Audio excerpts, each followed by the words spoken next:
Hola, ¿cómo están mis queridos amigos, seguidores de mi canal? Un saludo especial a todos también que van a ver este material. Un saludo especial para tesistas y otras instituciones educativas.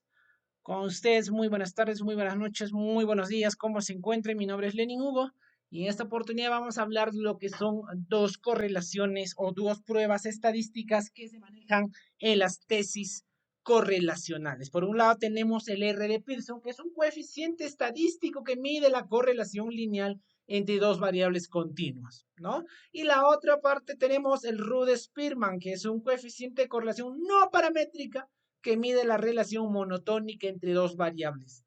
La diferencia entre R de Pearson es que no requiere que las variables sean normalmente distribuidas. Eso quiere decir que no necesita una prueba de normalidad que donde diga que la distribución de los datos provengan de una distribución normal. Ambos, sea R de Pearson y Rud-Spearman, tienen un valor que varía desde -1 a 1, donde 1 indicaría la correlación positiva y -1 indicaría la correlación negativa. Por ende, 0 sería que ambas variables que estamos estudiando indicarían ninguna relación. ¿De acuerdo? Entonces, para lo cual pasamos a hacer las diferencias entre R de Pearson y Rud-Spearman de la siguiente manera. A ver, vamos a ver las fórmulas. ¿En qué se basan las fórmulas? R de Pearson se basa en las fórmulas de que las variables X e Y sean variables continuas. Por ejemplo, la edad y el peso, hablamos de números. Y luego también agarramos lo que son los promedios de las variables en estudio. En un base de datos vamos a encontrar, digamos, la edad de los adolescentes y en el otro lado vamos a encontrar el peso de los adolescentes. X y Y vamos a poder trabajarla con esta fórmula y poder determinar cuál es su correlación R de Pearson. Edad versus peso. ¿De acuerdo? Entonces, en esa situación trabaja de esta forma R de Pearson, ¿ya? En el caso de Rud-Spearman, la fórmula es distinta, donde la sumatoria es la diferencia entre rangos de cada par. ¿Qué son los pares? ¿Qué son los pares? Son los pares cuando tenemos dos variables, sea A y B o X y, en los cuales va a haber un par. Una encuesta va a tener una respuesta, la otra encuesta va a tener otra respuesta y son pares, ¿verdad? Y son pares. Por ejemplo, en una categórica podría ser estado civil, soltero, eso sería uno, y el otro par sería, por ejemplo, estresado, ¿no? Entonces, estamos agarrando ese par. Y la N sería el número de pares, o sea, en otras palabras, el número de encuestados que vamos a tener, para lo cual agarra par con par de cada una de las respuestas y comienza a determinar de acuerdo al número de pares que vamos a tenerlas. Sería de manera teórica la explicación de estas dos fórmulas que al final nos van a tener a decir si es una correlación negativa o positiva, una correlación directa cuando es positiva o es inversa cuando es negativa. ¿De acuerdo? Entonces, he escuchado que R. de Pearson y Ruth Spearman me dijeron una vez, uno de los jurados docentes de la universidad me dijo, te dio R. de Pearson un Ruth Spearman negativo, y si es negativo, es falso. Yo lo dije, ¿cómo? ¿Cómo puede ser falso o cómo puede ser nula?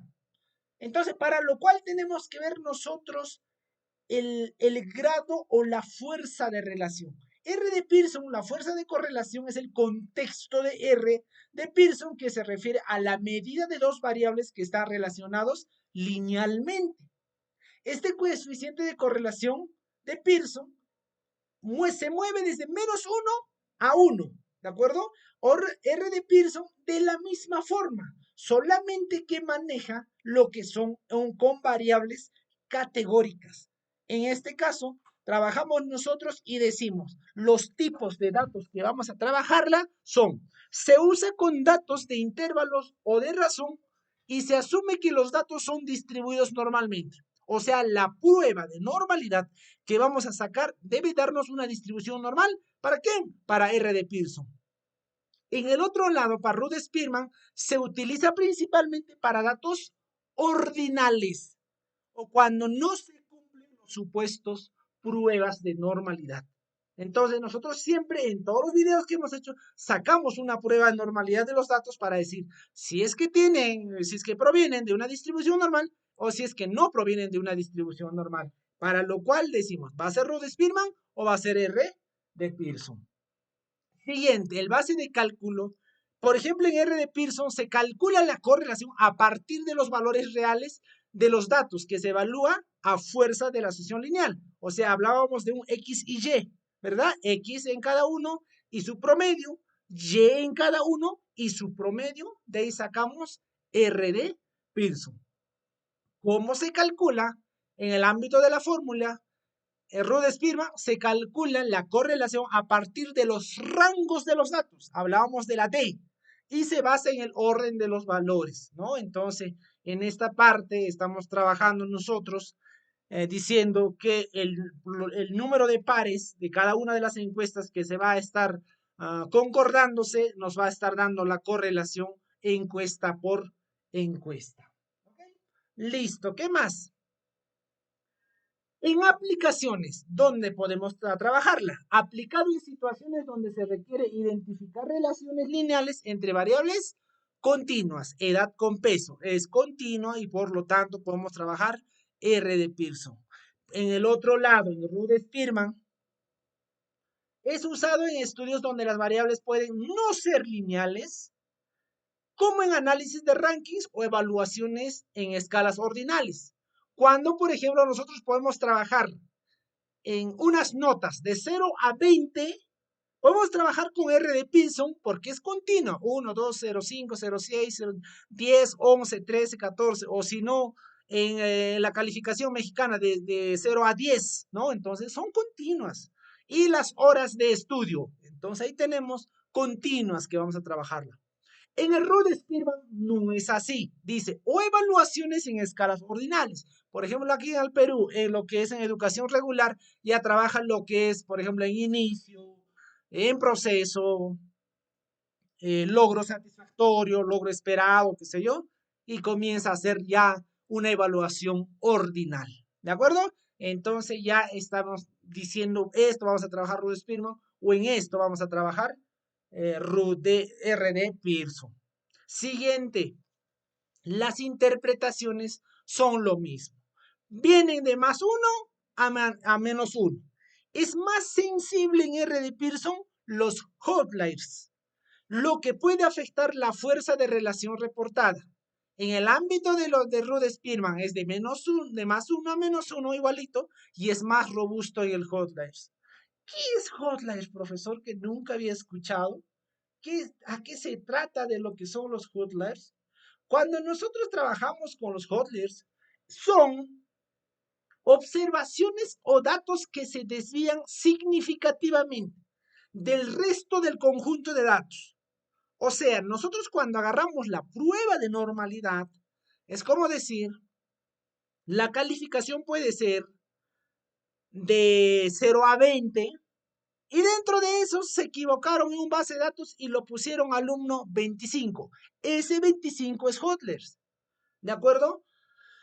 O le pusieron prácticamente un 000. Podría ser, ¿no?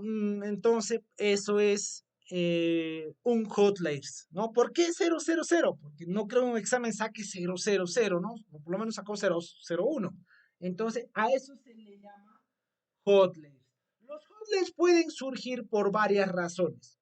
Bueno, como errores en la recolección de datos, lo que les hablaba, las variaciones naturales de los datos o condiciones inusuales que puedan afectarla. ¿De acuerdo?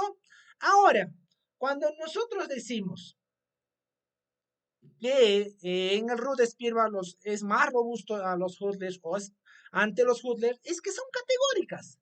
Y el hecho de que Rud-Spearman sea más robusto frente a los outliers significa que el cálculo se basa en los rangos de los datos en lugar de los valores absolutos. ¿Esto qué significa? Que un valor extremo no influirá tanto en el coeficiente de correlación, como habría el caso de R de Pearson, lo que permite obtener pues una medida más representativa y la relación entre variables sea normal a presencia de los Hutlers. Entonces yo explico, si tenemos los rangos de, a ver, estado civil. En estado civil vas a encontrar soltero, casado, viudo y divorciado. Ya está. Entonces son cuatro, no hay Hutlers. Al menos que por ahí va a haber una viuda. Ya no es Hutlers, sino es un rango más. Entonces se eliminan los Hutlers. Entonces es más robusto, se lo atrapa, ¿verdad? Entonces es una forma de que agarra y involucra a todos en los rangos o en las categorías de medición. ¿De acuerdo? Entonces, eso es la gran ventaja de Rude Spearman. Siguiente. Entonces, ¿cuál voy a usar? Rude Spearman utiliza Rude Spearman para datos ordinales, no normales, o sea que no vengan de distribución normal, con posibles relaciones no lineales o con Hutlers. Si es que hay Hutlers, normal. En uno de esos yo les voy a hablar, a ver si hago un material de hablar qué son Hutlers y el tratamiento de datos atípicos, donde se presentan los Hutlers cuando hacemos la prueba de normalidad. ¿Ya? Está trabajando, por ejemplo, 1 a 5, 1 a 5, 1 a 5, estás vaciando datos del Likert y uno de esos le pusiste 25. Ese es Hutlers. Estás haciendo datos en hay 1, 2, 3, 4, 5 en un cuestionario Likert y por ahí se te escapó un 32. 3, 2 tienes que poner en la casilla y lo pusiste 32. Ese 32, eso es Hutlers. Así. Y entonces cuando hacemos un tratamiento atípico, digamos de 5000 datos, no vas a poder encontrar uno de ellos. Entonces con el Hutlers le encuentras, dices, mira, en la casilla tal hay una que dice 32. Si es que sacamos un promedio de 1, 2, 3, 4, 5, 1, 2, 3, 4, 5, 1, 2, 4, 5. El 32 te va a hacer variar. Por eso decimos que el hotler puede afectar la fuerza de relación que va a reportar R de Pearson. Entonces, si tengo 100 de 1 al 5 más el 32, no va a ser un promedio 2.5, sino se va a ir a otro lado. Entonces, eso se le llama hotler. ¿De acuerdo? En el ámbito del uso de R de Pearson dice opta por R de Pearson para datos continuos que son normales. ¿Por qué? ¿Por qué hablamos de los normales? Porque ya controlamos los Hutlers básicamente y donde se espera una relación lineal sin Hutlers significativos. ¿Ok? Entonces ahí tenemos cuándo podemos utilizar, cómo se calcula, cuáles son las aplicaciones y cómo se hace la interpretación. Hablando de la interpretación y todo eso, todo lo que hemos hablado se resume en esto. Características, tipo de datos, ordinales no lineales. ¿Ok? En coeficiente de Pearson, continuas y lineales. Ya está. En suposiciones, en prueba de normalidad, van a ser normales y en el Pearson no van a ser normales. Digo, en Pearson va a ser normales y lineal y en Spearman va a ser no normal. Y el método que vamos a trabajar es basado en rangos o en categorías y lo que es Pearson basado en valores originales. Si la persona, la edad del niño es 15 años, con los 15 años vas a trabajar. Si la edad es 18 años, con los 18 años. 18, 17, 13, todo con valores originales. Ahora, en basado en rangos, ¿cómo sería? De 13 a 14 años un valor, un rango, el otro rango va a ser de 18 a 25 años, segundo rango, de 25 a 30 años, otro rango, eso se llama rango. Ya está. Todo eso es eh, utilizar R de Pearson y Rude Spearman. Ahora vamos a ir a explicar los tipos y significancias. Muchos estudiantes, graduandos, docentes de las universidades que he escuchado perdónenme la palabra, pero esta burrada que quiero de una vez tratar de explicarlos y si alguien los molesta con lo que están diciendo, por favor, pásenle este video y decirle, mira, que hay un magíster en investigación que tiene especialidad en estadística en el extranjero, ahora ya está por sacar su tesis y hacer especialista en investigación educativa, es experto en tales. O sea, Lenin explicó de esta forma. Presentamos dos tablas que son parecidos, igualitos, pero en los rangos se mueven un poco. ¿Ok? La tabla de R de Pearson está sacada de Hernández Sampieri 2014, que es la metodología de investigación, conocido libro de Sampieri, y el otro de Rude Spearman está sacado de Martínez y Campos del 2015. Ambos válidos en Rude Spearman y R de Pearson. ¿De acuerdo? Entonces aquí nosotros identificamos al toque el famoso 000, que dice, en el ámbito de R de Pearson no existe una correlación alguna entre las variables, y en el otro también R, en Rude Spearman menciona que es una correlación nula. Ya está. Desde ahí parte, o bien subimos o bien bajamos. Así que habían docentes que me decían, el negativo que te va a salir es nula, toma para esos. ¿Ok? Listo. En el cuadro verdecito estamos viendo los negativos y en el cuadro azulito estamos viendo los positivos. Y desde ahí comienza a jugarse desde lo más débilcito hasta lo más significativo, sea en negativos acá o positivos hacia abajo. A veces lo dicen al contrario, no hay ningún problema. ¿De acuerdo? Entonces decimos, correlación positiva muy débil, hasta correlación positiva perfecta o muy fuerte, sube igualito acá en R de Pearson. Correlación negativa muy fuerte. Entonces, si yo he sacado menos 0,75, ¿qué estoy diciendo? Que tiene una correlación significativa.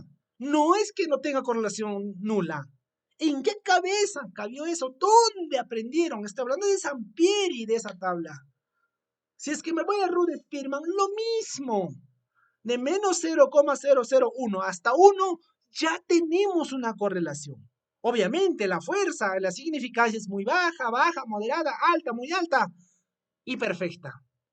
Si bajamos abajo y vemos lo positivo, es correlación positiva muy baja, moderada, alta, muy alta, grande o perfecta.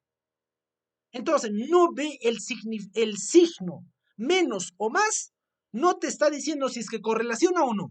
El signo te está diciendo cómo correlaciona, si es positiva o es negativa, para decirlo si es correlación inversa o correlación directa.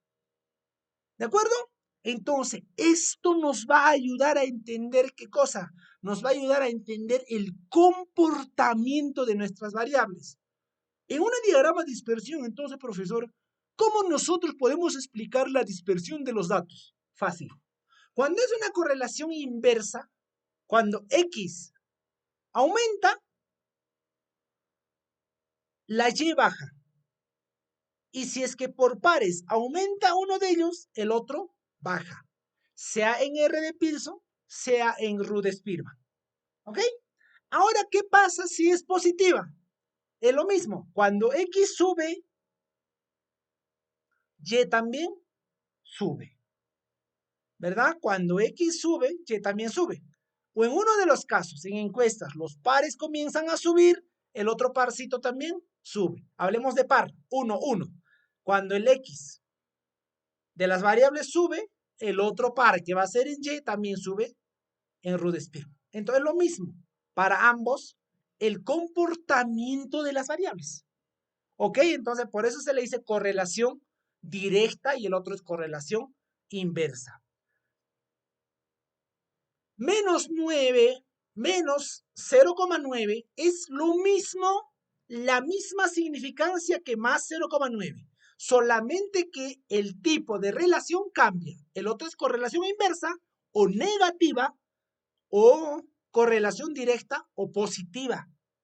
Entonces, hay una persona que hay jurados que también le dicen, le sale correlación negativa. No lo pongas negativa, ponle inversa. Pero si es lo mismo. Al poderlo explicar, lo puede decir, eso sí. Entonces, decir correlación negativa o correlación inversa es lo mismo, puesto que te está dando a conocer, ya dando a conocer el tipo de correlación. Entonces, profesor, ¿cómo sería cuando es correlación nula si se comportan de esta forma las inversas y las directas? Fácil, sería de esta forma, ¿verdad? Cuando son una dispersión X y Y, se moverían de esta forma, no tendría una lineal. Mire, imagínate aquí, allá, el que sube más abajo, todo.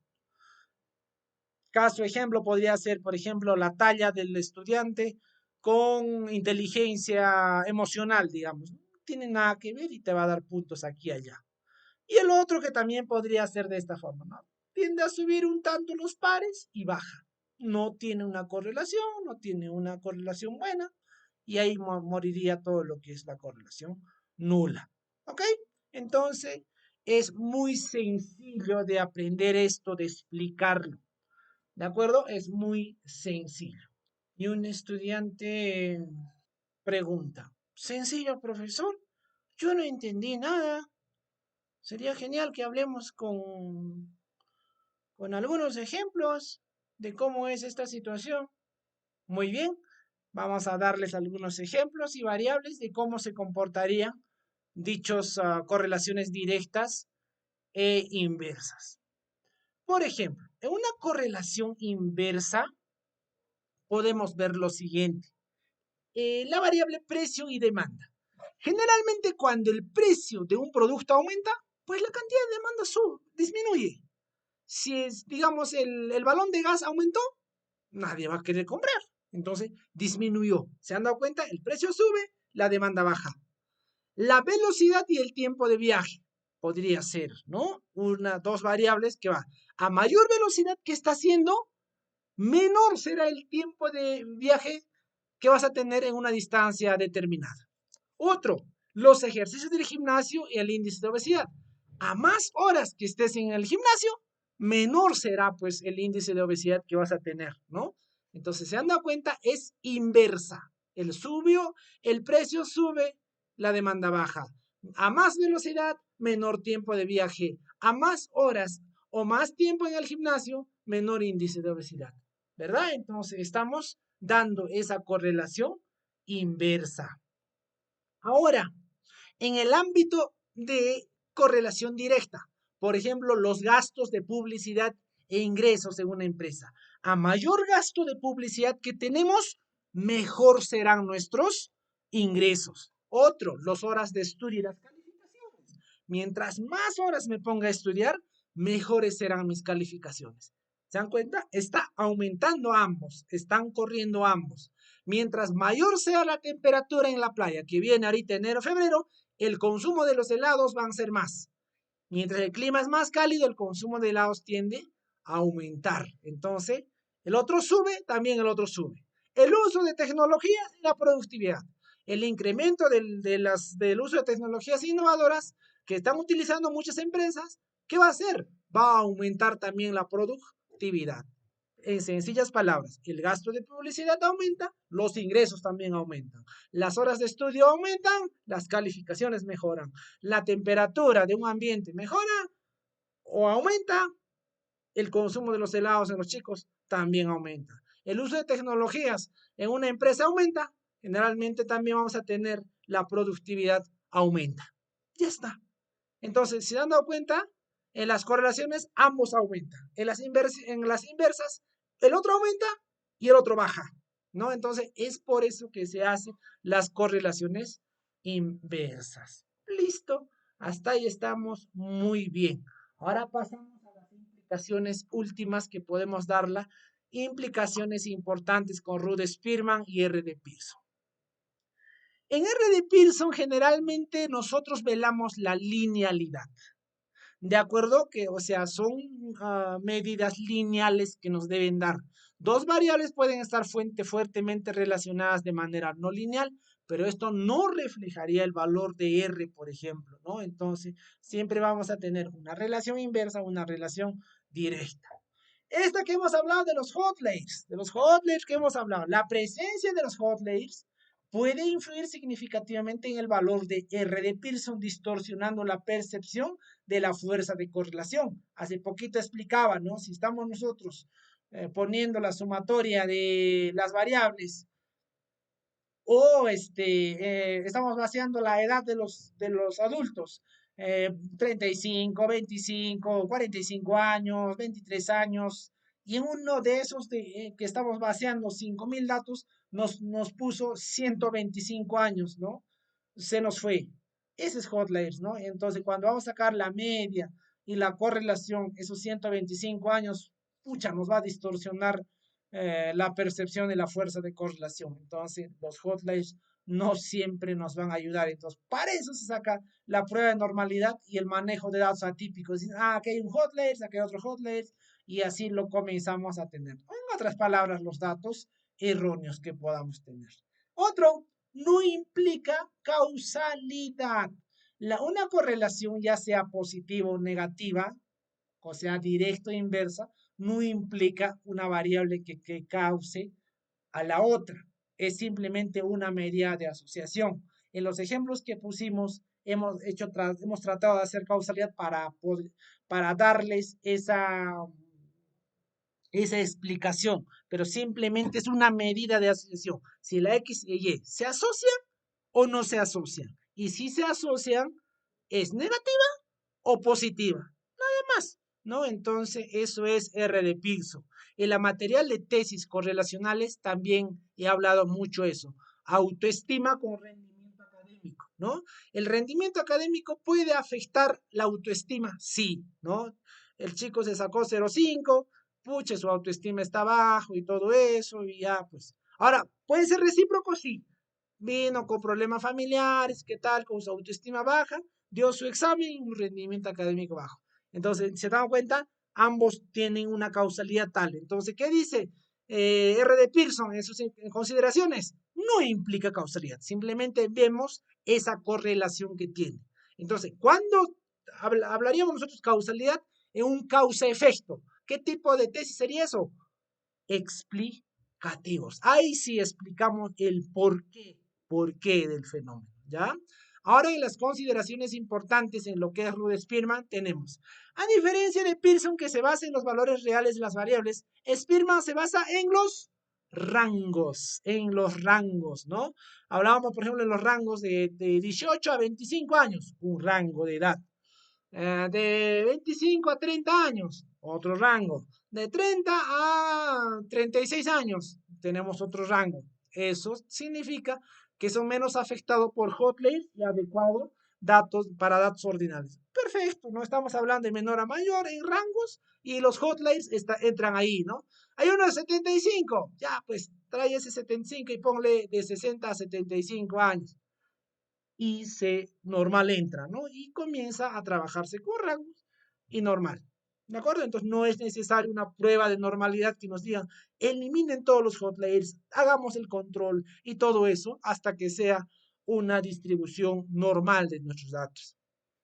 Para eso es la prueba de normalidad. ¿Se dan cuenta lo importante que es? ¿Por qué nosotros decimos generalmente, asesores de tesis dicen, te salió Rod Spearman, digo, prueba de normalidad de distribución normal, R de Pearson, mejor, R de Pearson, no te salió, no viene de una distribución normal, hay Rod Spearman y Rod Spearman, pero ¿por qué, profesor?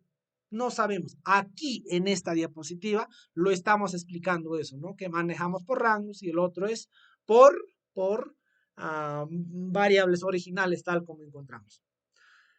En el otro, en R de Pearson hemos hablado de la linealidad, ¿no? De que debe tener. A este lado tenemos una consideración importante de la no linealidad.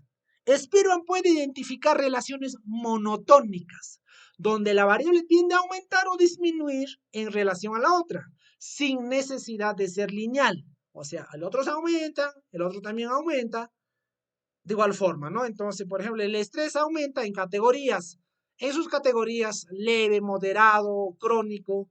Y en el otro lado, en el par, estaría, por ejemplo, las horas de estudio en rangos, ¿no? De 3 a 4 horas, el otro en más de 5 horas, más de 7 horas. Está más estresado, o sea, no estoy hablando por rangos.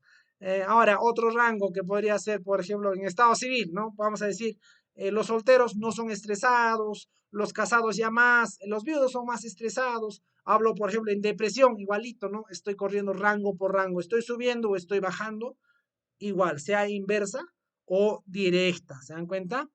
Y el otro va a ser la interpretación similar. Aunque la naturaleza de los datos y los métodos de cálculo son diferentes, las interpretaciones de la fuerza de correlación de Spearman son muy similares a las de Pearson. Claro, porque hemos visto tal cual, ¿no? Menos uno a más uno, corren de 0 a 1 en positivos, de 0 a -1 en negativos, las interpretaciones son lo mismo. Por eso escuchaba a veces decir, sí, cierre de Pearson con Rudy Spearman son lo mismo, pero aprendamos a utilizarlo en el preciso momento para poder medirlas, ¿ok? Para poder medirlas.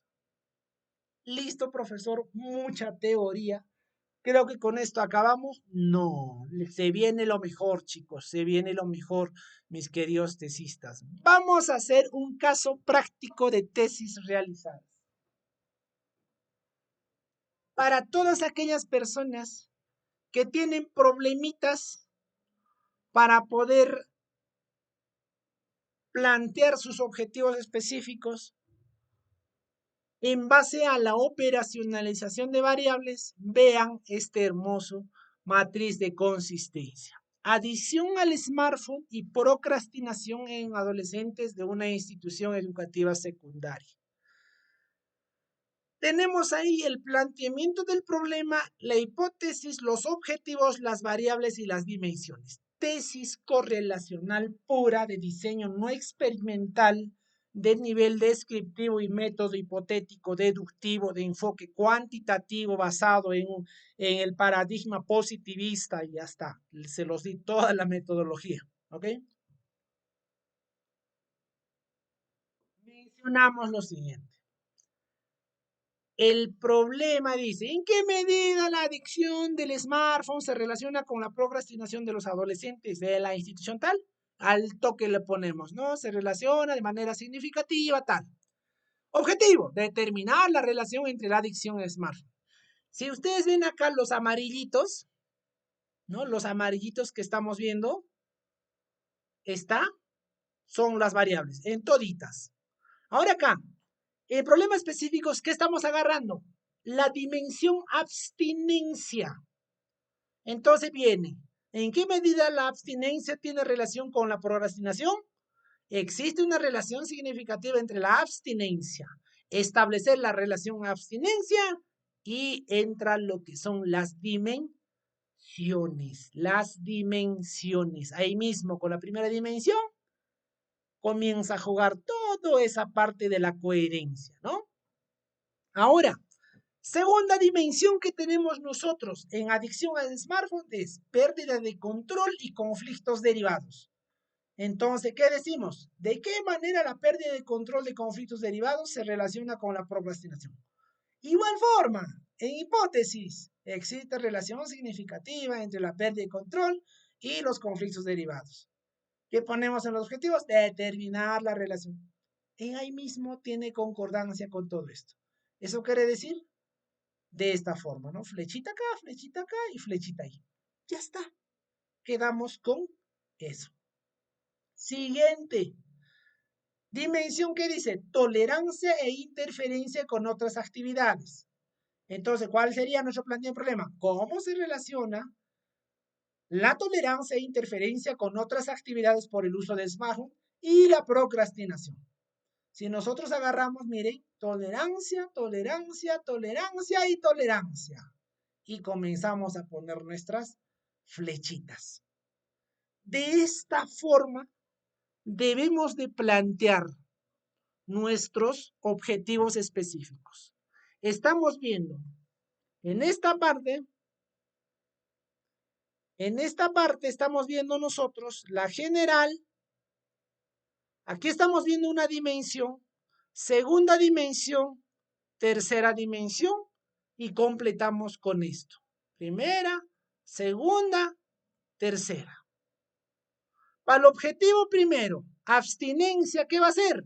¿Abstinencia con qué? ¿Con la relación de qué? Con la procrastinación. Entonces, nuestras tablas van a ser esta con esta, esta con esta, esta con esta. Entonces, ¿qué estoy diciendo? Que la cantidad de dimensiones que nosotros tengamos va a ser la cantidad de objetivos específicos que nos vamos a plantear acá. Y las dimensiones de la procrastinación, voy a cambiar de colorcito, de la procrastinación va a ser la cantidad de tablas que nos van a dar en nuestro objetivo, en nuestras tablas por objetivo específico. Entonces, ¿yo qué hago? Si estoy diciendo esto con esto, acá hay 3, por 3, 9 tablas voy a tener en mi tesis. ¿Se dan cuenta? 9 tablas, más una general va a ser 10 tablas que voy a presentar de contingencia. Entonces, de esa forma puedo trabajar. Profesor, quiero trabajar una tesina. ¿Cómo puedo hacerlo con esto? No sé, quiero trabajar yo solamente una tesina. Bueno, con este mismo puedes trabajar una tesina. ¿Qué hacemos? Fácil. No siempre es una tesina, sino es un tesis descriptivo correlacional. ¿Saben cómo es esa situación? Ponemos acá, en esta parte, relación, y en esta parte ponemos solamente determinar el nivel de adicción al smartphone, y aquí abajo ponemos determinar el nivel de procrastinación. Descriptivo, descriptivo, y listo. Una tesis simple, simple, totalmente simple. Pero esta no, esta es una tesis de correlación pura. Entonces, por lo tanto, nosotros tenemos que desarrollarlo tabla por tabla en nuestro trabajo. Tesis de pregrado, por ejemplo, muy, muy buena. En un posgrado, genial puede dar esto para poder trabajar la adicción al smartphone y la procrastinación. No estamos hablando, miren, de procrastinación académica. Estamos hablando de diferentes tipos de procrastinación. Académica, familiar y emocional. ¿No? Entonces, nosotros entramos ahora, después de hacer todas nuestras tablas, de recoger nuestros datos, analizarlo, presentar la cantidad de 9 tablas, sacar el contraste de hipótesis, todo. Lo que deberíamos hacer es presentar esto, señores. Esto. Pero, profesor, ¿qué es esto? Este es el orden de correlación entre dimensiones y demostración de relevancia que tienen las dimensiones con las dimensiones. Entonces, en el primer objetivo específico decía, ¿en qué medida la abstinencia se relaciona con la procrastinación? Y más o menos sería de este tipo. Ahí está. Primero, abstinencia como académica, procrastinación. Miren, en esta parte estamos hablando aquí, en esta partecita. Esta partecita es nuestro variable de adicción y esta partecita lo he traído de la variable procrastinación, ¿verdad? Entonces, tenemos ahí abstinencia con una tabla, abstinencia familiar con otra y abstinencia con lo emocional, otra tabla. ¿Y esas tablas qué nos van a dar? Nos van a dar nuestro Rude Spearman. Rude Spearman, ¿por qué? Porque estamos trabajando de acuerdo a la prueba de normalidad. Nos salió en esa tesis Rude Spearman. ¿Dónde está nuestro Rude Spearman? Ahí tenemos nuestro Rude Spearman. ¿Pero por qué está ahí abajo, profe? Dependiendo del menor a mayor o de mayor a menor lo que le he puesto esto, ¿no? Entonces, si se han dado cuenta aquí abajo, mira, dice familiar, abstinencia con procrastinación familiar. Abstinencia con procrastinación familiar. ¿Qué más dice acá? 0.3. Abstinencia con procrastinación académica y abstinencia con procrastinación emocional. Ya está. Entonces aquí, ¿quién tiene mayor correlación? Abstinencia con lo familiar, ¿no? Más rato vamos a comenzar a explicar esto. Siguiente. ¿Qué nos falta? En la siguiente dimensión, que es el segundo objetivo específico. Pérdida de control con relacionado con la procrastinación. Este 0,05, lo que están viendo ustedes, es la correlación de Spearman de la variable general, ¿no? Del objetivo general. Adicción con procrastinación. Así que van a ver eso en todo. Listo. Entonces, ¿cómo serían nuestras correlaciones que estamos trabajando? Ahí está. Pérdida de control con lo académico, pérdida de control con familiar y emocional. ¿Dónde están nuestros Rude Spearman? Ahí tenemos nuestros Rude Spearman. Primerito, con 0,49 en cabeza. Pérdida de control con conflictos derivados con la procrastinación emocional. ¿Ok?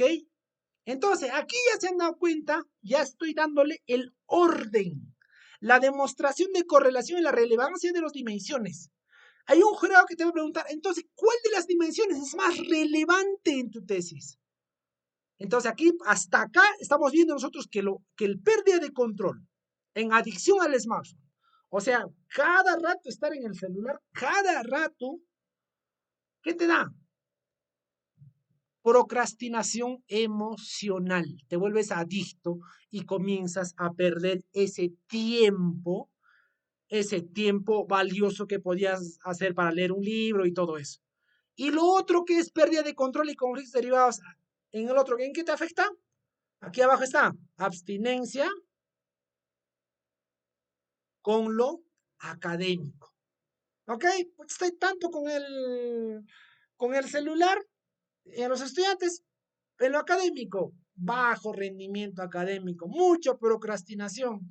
Lo que el chico tenía que hacer en 2 horas, su maqueta, su trabajo, su tarea, lo hace en 30 minutos. ¡Ah! Rapidito nomás, para después jugar su videojuego en el celular. Pucha, ahí tenemos conflictos. Último objetivo específico, tolerancia e interferencia con otras actividades. ¿Dónde está ese objetivo específico? Aquí está. ¿Cómo se relaciona? Existe relación, tolerancia con procrastinación, ¿verdad? Procrastinación. Y regresamos. Ahí está, con lo académico, familiar y emocional. De ahí vamos a sacar nuestro Rude Spearman, sí. Ahí está nuestro Rude Spearman. ¿De acuerdo? Ahí está nuestro Rude Spearman. Entonces, la pregunta es, en las dimensiones que nosotros tenemos, ¿cuál es el más relevante, señor graduando? Es la tolerancia e interferencia en otras actividades y con la procrastinación emocional, seguido de la tolerancia e interferencia en otras actividades en lo académico. Entonces yo, siendo un pionero de poder trabajar investigaciones con propósito, no solamente hacer una investigación, recoger los datos, interpretarlos, sustentarlas y olvidarme, no es para mí mi filosofía. Mi filosofía para mí es tratar de hacer algo con esas investigaciones que estamos haciendo. Valga la redundancia, que nosotros cuando recolectamos datos, tenemos que recolectar con datos, cuestionarios validados. Validación por contenido, validación por constructo, validación por criterio y después con su confiabilidad en la consistencia interna. Esto me va a dar la calidad de los datos. ¿Para qué? Para poder yo tener que manejar todo esto lo que estoy viendo. Entonces yo, como trabajadora social, como sociólogo, como psicólogo, como alguien que trabaja en una institución educativa secundaria, esto debo llegar a esto. Estimada María, ¿cómo está usted? Buenas tardes. Usted es de sociología o trabajo social. Va a trabajar este año en el ámbito, en el área de bienestar social de la institución educativa tal. Ok, señor director, nos vemos en abril y comenzamos a trabajar. Pasa diciembre y no tenemos ningún avance. ¿Qué pasó? Porque simplemente estamos ahí gestionando cositas, limpiando la oficina, haciendo cosas y no hemos hecho nada al respecto. Si nosotros vamos a ir a trabajar, tenemos que lo primero es encontrar focos de problema. Y de acuerdo a los focos de problema, plantear un plan de intervención. ¿Pero un plan de intervención de qué? De acuerdo a esto, lo que les estoy mostrando. A ver, en este caso, en la institución educativa secundaria con los estudiantes sale que tienen una adicción al smartphone moderadamente relacionado con procrastinación. No estoy diciendo que los adolescentes son adictos, ojito. Estoy diciendo que es una correlación moderada. Pero ¿de dónde sacas eso? Voy a lo que son las tablas y saco si es baja o tal y comienzo a ordenarlas de mayor a menor. De mayor a menor, ¿ok? De mayor a menor. Y comienzo a plantear mis planes de acción. Un jurado me decía, entonces, ¿cuál sería tu aporte? Aquí está mi aporte.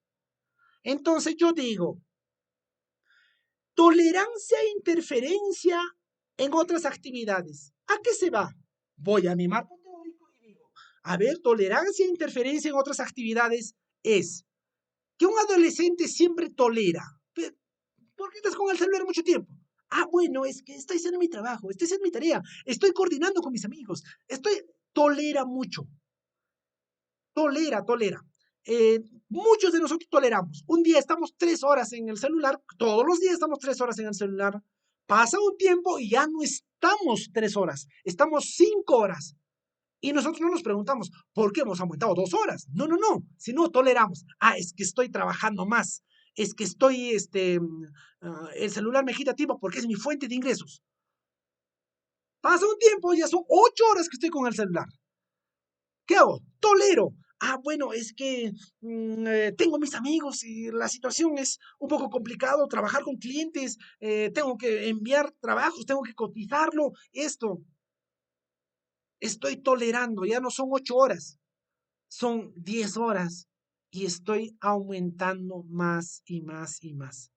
¿Eso qué tiene relación con lo emocional? Vas a llegar a mayor cantidad de horas y vas a seguir tolerando y eso te va a molestar con una procrastinación emocional. Salinas 98 habla de la procrastinación emocional, dice, ya no es postergación de actividades, la procrastinación, sino es ya un síndrome que te va a llevar a la depresión. Entonces yo, como trabajadora social, ¿qué voy a hacer? Voy a dar charlas, voy a plantear sesiones de poder disminuir la tolerancia que tienen los chicos para estar 5 horas en esto. ¿Por qué estas 5 horas con el celular, jovencito?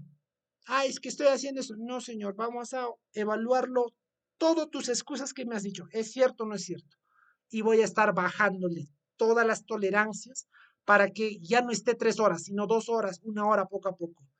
Igualito en la procrastinación emocional, comienza a deprimirse. ¿Qué hago? Trabajo en eso. Recordemos que no es causal y así voy a bajar esto.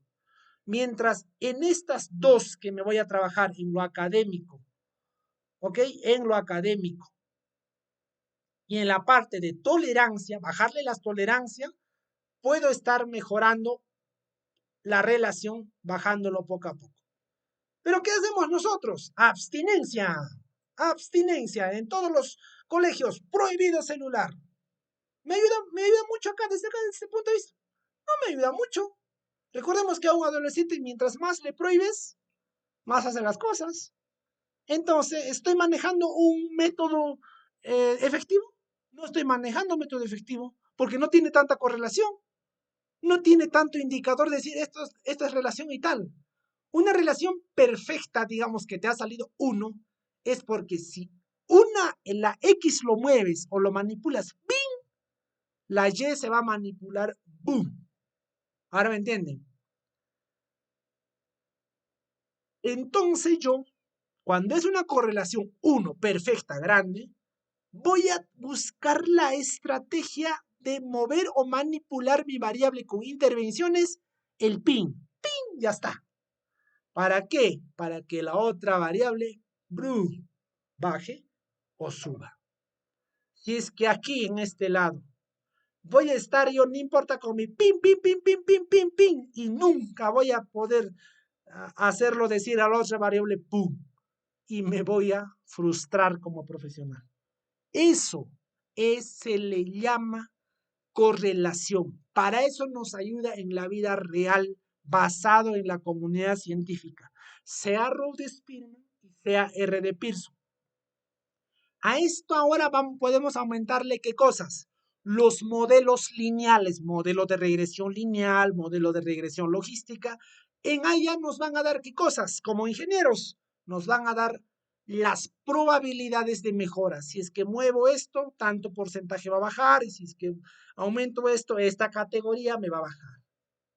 Bueno, señores, esto ha sido todo por hoy. Espero que hayan aprendido de R.D. Pearson y Rude Spearman.